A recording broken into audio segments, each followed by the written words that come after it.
Hi Internet, I'm back from my 2-week trip to Brazil and Paraguay. I saw a lot of really cool things. I got to take some hopefully interesting videos, so I'm going to spend this video blog running you through what I did and saw while I was gone. We got to Brazil the 17th of October. We spent that first day taking some classes on Brazilian identity and the current political situation in Brazil. I even got to take a class on Portuguese, or 2 classes, and those were extremely helpful. I learned one Portuguese phrase, Eu sou brasileiro e falo português perfeitamente, which means I am Brazilian and I speak Portuguese perfectly. So I used that incessantly and it worked wonders. The second day, we got to visit a organic farm, which was really cool. I took a few videos there, so I'm going to show those and we'll just take it from there. The organic farm we got to visit was called El Sitio Tio Juca. It was run by a Portuguese man who did not speak Spanish, so we got a student to translate and accompanied us actually throughout the entire trip. His name was Rodrigo. He was an anthropology student and completely essential to our understanding of where we went and what we did because everyone spoke Portuguese. But here we just got to tour the farm, hear about how the farmer switched from using pesticides to organic products and how it benefited him. I even got to eat some of the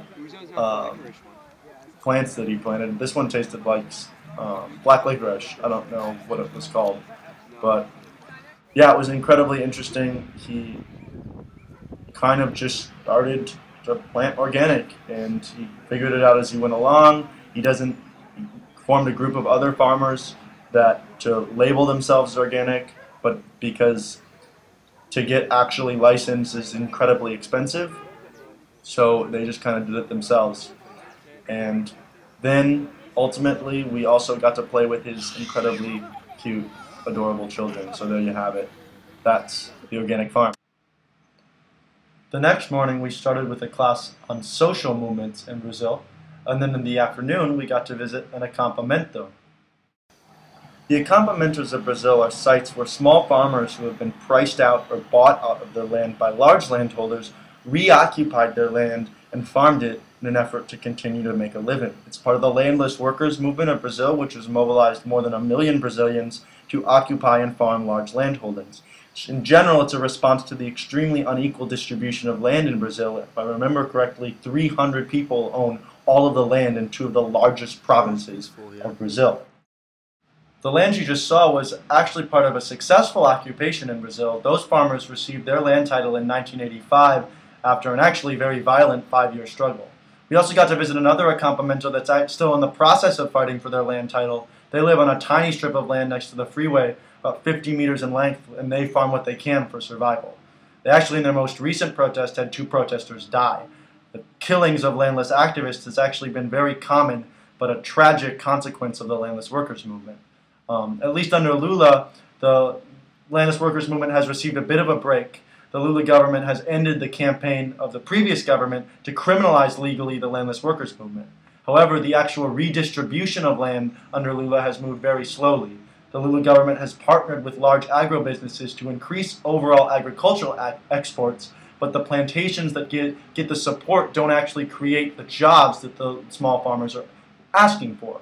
They also have very problematic environmental consequences for Brazil. The next day we got to visit El Quilombo de Familia Silva. After the slaves were freed in Brazil, many were still socially ostracized and received little access to jobs or land. As a response, some slaves formed small communal living spaces on the outskirts of cities, not only to carve out an area to survive, but also to retain and remember the cultural legacy of their slave ancestors. Familia Silva is one of the oldest Brazilian quilombos and has been around for over 100 years. As you can see, the living situation in El Quilombo de Familia Silva is really not much better than a slum. If I remember correctly, they only received access to running water in 2004. Also, as the city has continued to expand, they've received increasing amounts of pressure from the government and big real estate to parcel up, to sell, or to relocate their quilombo because the land that they're now staying on has become very, very valuable.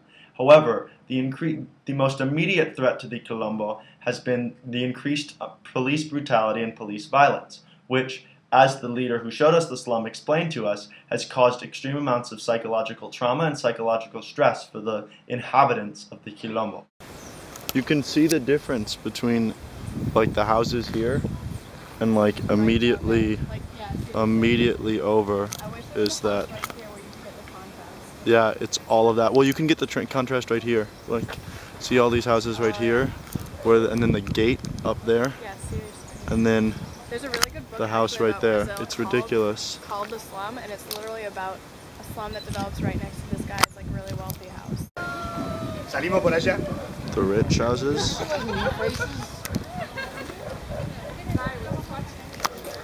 And we go back.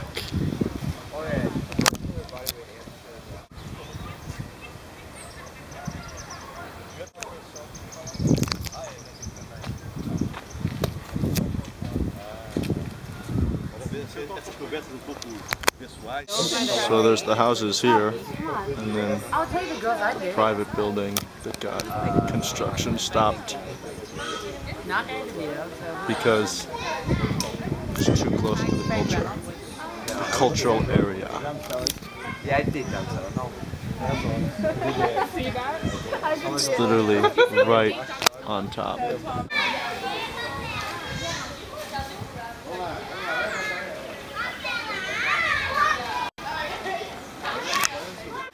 So here we clutch out, we just walk under the sign, by the way. It's pretty sketch. There we go. So that was our Brazil trip. It was incredibly interesting and I learned a ton. And then to top it all off, on our way to Paraguay, we got to visit the Falls of Iguazu, which were incredibly breathtaking. And so I'm just going to throw in a few videos that I took from that, and that'll close up my journey through Brazil. It's absolutely crazy because you can walk right up to the Garganta de Diablo, or the Devil's Throat, where you can't even see the bottom. And you just get to stand over there and hear the water and look into the mist and think that you're going to die.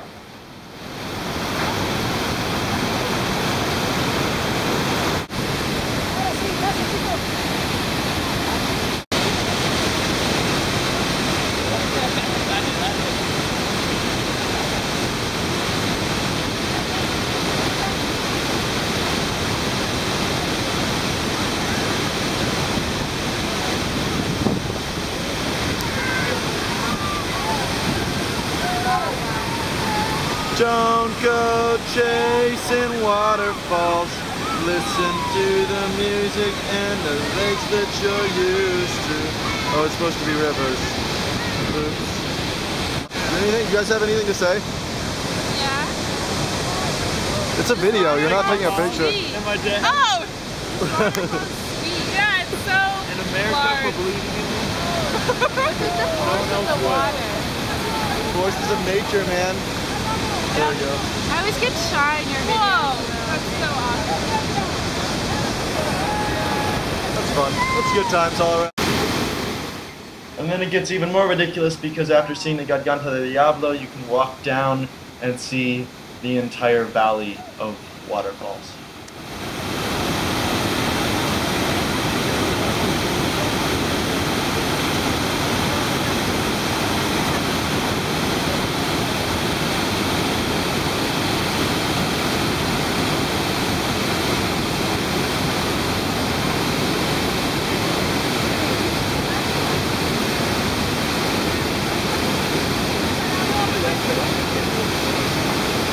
Wow, that is a lot of water. This is power at its most profound. And then you can also take little tour boats that bring you right up to the bottom of the falls, but we didn't have the time to take one. And the rafters that didn't survive. It's a restaurant behind it. Ridiculous. Yeah, so that was Brazil. Actually, while we were watching the falls, we were standing on Argentinian soil, but you know, who cares? But I'll post my Paraguay footage hopefully pretty soon with a little information attached to that as well. And until then, hope everything is going great on whatever side or wherever you happen to be watching this. Take care.